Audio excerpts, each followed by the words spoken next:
Bonjour, je me présente, je suis Dr Emna Zorgati et aujourd'hui je vais vous présenter l'approche à l'attaque de panique dans une station d'Écosse. Tout d'abord, je vous conseille de lire calmement les scénarios devant chaque station. Ne vous inquiétez pas, vous aurez assez de temps pour bien lire et je vous conseille aussi de prendre des notes que vous jugez nécessaires pour vous. Après avoir pris ces notes-là, vous allez frapper à la porte, rentrer, présenter votre numéro de candidature à l'examinateur. N'oubliez surtout pas de vous désinfecter les mains.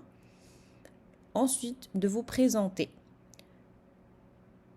Demandez au patient comment il voudrait être appelé. Ça, c'est très important. Lui demander bonjour monsieur, bonjour madame, comment voudriez-vous que je vous appelle? Ensuite, vous allez assurer la confidentialité en disant au patient, par exemple, rassurez-vous, je vous annonce qu'aujourd'hui, tout ce que vous allez dire va rester entre nous et va rester confidentiel. Et vous pouvez aussi lui dire de vous interrompre ou d'arrêter la discussion quand bon lui semble. Une chose très importante, c'est de demander les signes vitaux du patient s'ils ne sont pas donnés.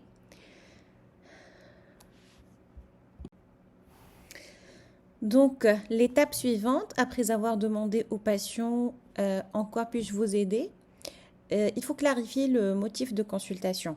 Par exemple, si le patient vous dit qu'il a des vertiges, vous devez lui demander si ce sont les objets qui tournent autour de lui ou bien il a une sensation de déplacement de soi-même dans l'espace. Donc c'est important de clarifier le motif de consultation.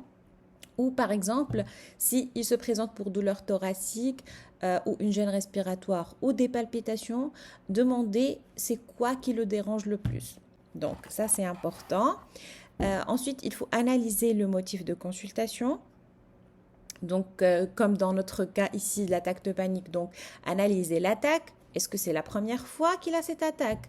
Demandez combien dure l'attaque. Est-ce que c'est moins ou plus de 10 minutes? Comment s'est-elle terminée? S'il en a eu avant? Combien d'attaques il a eu avant? Sont-elles toutes similaires? Qu'est-ce que faisait le patient quand il a eu cette attaque? Et quand était sa dernière attaque? Donc passons maintenant à l'histoire actuelle de la maladie.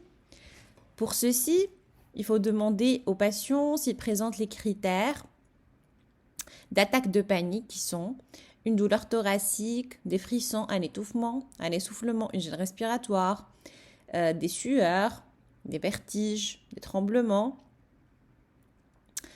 des bourdonnements d'oreilles, des maux de tête, des symptômes gastriques, nausées, vomissements, difficultés à avaler. Aussi, très important de demander s'il présente des symptômes de dépersonnalisation ou de déréalisation en lui demandant avez-vous un sentiment de détachement de votre corps ou s'il sent que les choses autour de lui sont étranges, qu'ils sont plus réels. Aussi très important de demander si il a une peur excessive de perdre le contrôle, de devenir fou ou de mourir. Juste un petit conseil, en cas de palpitation, si le patient présente des palpitations, donc demandez au patient de taper les palpitations qu'il ressent sur la table. Et puis commenter à l'examinateur si cela vous semble un rythme régulier ou irrégulier. Ça, c'est un bon point. Après, il faut demander les questions par rapport au temps entre les attaques.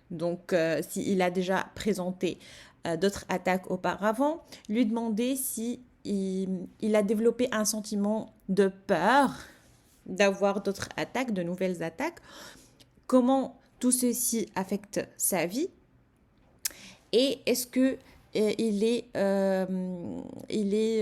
arrivé au point d'éviter de sortir.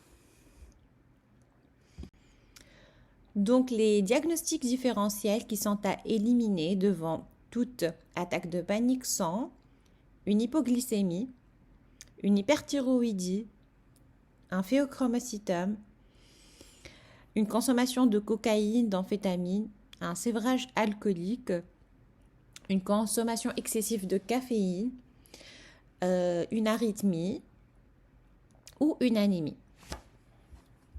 Donc, il ne faut pas oublier de poser toutes les questions nécessaires pour éliminer un à un ces diagnostics différentiels. Étape suivante, c'est de demander au patient ses antécédents. Donc, premièrement, les antécédents psychiatriques, demander s'il a des idées suicidaires, une dépression, un trouble bipolaire, s'il est suivi pour psychose, et surtout, un trouble de l'anxiété. Donc, on lui demande si il est le genre de personne qui s'inquiète beaucoup en général ou s'il est stressé dans sa vie. Et s'il est stressé, donc comment il fait pour éviter cela. S'il a une anxiété ou une peur par rapport à quelque chose de précis, en haute altitude par exemple, des endroits fermés, en public ou par rapport à des animaux. Aussi, il ne faut pas oublier de demander si le patient a déjà rencontré des situations dans lesquelles sa sécurité et son bien-être étaient en danger. Si c'est le cas, donc demander c'était quand et s'il a des flashbacks ou des cauchemars par rapport à ça, c'est pour éliminer le stress post-traumatique. Ensuite, on passe aux antécédents médicaux et chirurgicaux du patient, demander s'il a des allergies, s'il a pris des médicaments au cours ou au long cours, donc s'il est suivi pour une maladie chronique ou s'il a déjà été hospitalisé ou opéré. On continue avec les antécédents sociaux en demandant au patient comment il s'en sort financièrement. Est-ce qu'il vit seul ou bien il est accompagné? Est-ce qu'il est marié? Est-ce qu'il a des enfants?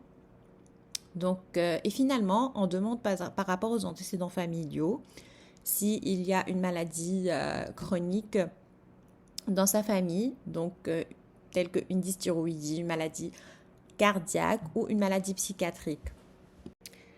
Voilà, on a fait le tour, donc on va remercier le patient, puis on va se désinfecter les mains en sortant de la salle d'examen.